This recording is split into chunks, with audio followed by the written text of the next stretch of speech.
कल हम विनोद वर्मा जी के घर के बाहर थे। राजनीतिक सलाहकार हैं वो सीएम के, उनके घर में कल ईडी ने रेड मारी थी। आज उन्होंने एक बड़ी प्रेस वार्ता की है। राधिका खेरा जी हमारे साथ में, उनसे जानेंगे कि राधिका जी आज बड़ी प्रेस वार्ता आप लोगों ने संबोधित की, बताया कि किस प्रकार की रणनीति दिख रही है। बीजेपी पर सीधा आरोप आप लोगों ने लगाया, एलिगेशन लगाया है, क्या लग रहा है?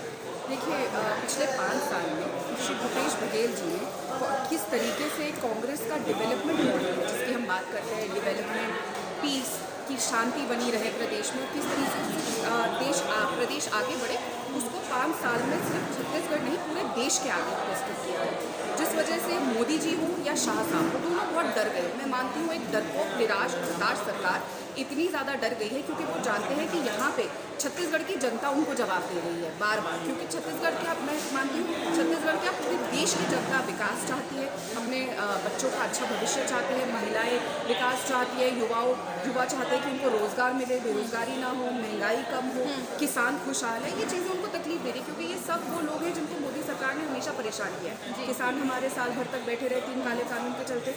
यहाँ पे किसान खुश है, सबसे ज़्यादा धान का दाम यहाँ पे मिलता है। युवा बेरोजगारी, उन्होंने वादा किया था मोदी जी ने साल में 2 करोड़ रोजगार देंगे, 18 करोड़ अभी तक देश इंतजार कर रहा है, लेकिन यहाँ पे बेरोजगारी दर बिल्कुल ना के बराबर है। तो इन सब चीज़ों से मोदी सरकार बहुत परेशान है और क्योंकि वो इन मुद्दों की वजह से किसी भी तरीके से अपनी तरफ कोई वोट नहीं लेकर आ पा रही, तो वो हर तरीके का हथकंडा अपना रहे हैं कि हम किसी तरह से डरा धमका के, क्योंकि इनकी रणनीति रही है कि जो या तो उनके पास आ जाए या डरा धमका के आ जाए और उनके वॉशिंग पाउडर में डूब जाए। लेकिन मैं ये मानती हूँ कि जो सत्यता के साथ खड़ा होता है, जो सच बोलता है, वो जो अच्छे काम करता है, उसको किसी चीज़ का डर नहीं है।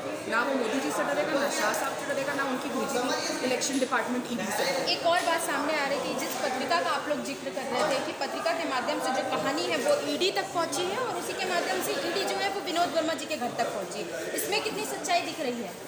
देखिए, ये तो हम सब जानते हैं कि मोदी जी कितना पिक्चर देखते हैं, ज़्यादा पिक्चर पे डायलॉग भी देते हैं। कभी कभी देखेंगे अमिताभ बच्चन जी को कॉपी करते हैं, कभी किसी अभिनेता को कॉपी करते हैं। वो अपने ख्यालों में रहते हैं, वो सोचते हैं कि मैं किसी पिक्चर का क्या हूँ पता नहीं करके, तो वो अपनी ईडी को भी उसी तरीके से कराते हैं। जैसे वर्मा जी ने बताया कि मनोहर कहानियाँ और सत्यता में, अब किसी एक लेख में अगर कोई कहानी छिपी है उसके हिसाब से आप ईडी को भेज रहे हैं, तो सबसे पहले शाह साहब के पुत्र के घर पर भेजनी चाहिए ईडी, क्योंकि उनके पुत्र के ऊपर तो कहानी छोड़िए, सत्यता से सामने आया है कि किस तरीके से 300 गुना उन्होंने मुनाफा कमाया है। आज तक ये फॉर्मूला देश को नहीं मिला। जो देश पैसों के लिए तड़प रहा है, बेरोजगारी से तड़प रहा है, जिनको टमाटर के पैसे नहीं खरीद पा रहे, तो ये पता है ना। और सबसे पहली बात मेरे को ये समझ नहीं आता, आज 5 साल हो गए, रमन सिंह और उनके बेटे ने यहाँ का पैसा उठा के पनामा में भेज दिया। वादा किया था मोदी जी ने कि 15 लाख रुपए काला धन वापस आएगा हर बैंक अकाउंट में। आपके पास आया क्या? अकाउंट में कोई मैसेज आया आज मेरे? तो यहाँ के छत्तीसगढ़ का पैसा जो रमन सिंह और उसके बेटे ने पनामा में छुपाया, आज तक ईडी आई, वो तो सबूत है। वो तो मनोहर कहानी नहीं थी। और एक नहीं, यहाँ पे तो एक मैगजीन में लेख था जी, जिसमें तो हर अखबार में लेख है। क्या आज तक उसके उस लेख के हिसाब से क्या ईडी गई रमन सिंह के यहाँ? इंतजार रहेगा, छत्तीसगढ़ की जनता वेट करिए कि रमन सिंह और उनके बेटे के पास ईडी कब पहुंची। राधिका जी, आखिरी सवाल है, गिरफ्तारियां भी हो सकती है, जैसा कि विनोद वर्मा जी ने भी कहा कि मेरी गिरफ्तारी ना हो, ऐसा हो नहीं सकता है, मैं तो तैयार हूँ। पिछली बार भी उन पर इसी तरीके की जो कार्रवाइयाँ हैं वो करने को देखी। कैसे तैयार है कांग्रेस और कैसे आप लोगों के जो नेता हैं वो तैयार रहेंगे, क्योंकि हो सकता है कि आगामी समय आप लोगों के लिए कठिन हो? देखिए, कठिनाई से लड़ना और जीतना कांग्रेस की पहचान है। हम जब अंग्रेज़ों से नहीं डरे तो ये काले अंग्रेज़ों से कहाँ डरेंगे जी? तो साफ सी बात है, ये जितना प्रताड़ित करने की कोशिश करेंगे, जब आप कांग्रेस नहीं देगी, जब आप छत्तीसगढ़ की जनता देगी, छत्तीसगढ़ का किसान देगा, यहाँ की महिलाएं देंगी, यहाँ का युवा देगा, हर एक जन इंसान अपने कक्का के साथ खड़ा रहेगा, क्योंकि कक्का ने यहाँ का भविष्य आने वाला स्ट्रॉन्ग किया है। स्कूल के माध्यम से किसान खुश हैं, महिलाएं खुश हैं। जब खुशहाली है, और सबसे ज़्यादा मैं मानती हूँ, अगर कोई चीज़ मोदी जी को परेशान कर रही है कि ये प्रदेश इतना शांत क्यों है।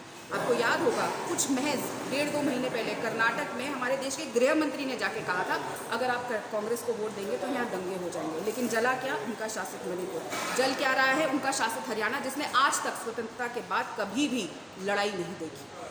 तो उनको दिक्कत तो है कि यहाँ पे खुशहाली कैसे है, शांति कैसे, कि छत्तीसगढ़ में क्यों आपस में 2 समुदाय के लोग, 2 कास्ट के लोग लड़ नहीं रहे, क्यों यहाँ पे प्रोग्रेस हो रहा है। लेकिन मैं फिर कहूँगी, निडरता से हमारे मुख्यमंत्री श्री भूपेश बघेल जी दोबारा सरकार बनाएंगे। वो जितनी कोशिश कर रहे हैं, सब आपने देख लिया विनोद वर्मा जी भी, जो सच के साथ होता है, जो गलत नहीं होता, वो ना पुलिस से डरता है, ना मोदी साहब से डरता है, ना शाह साहब से।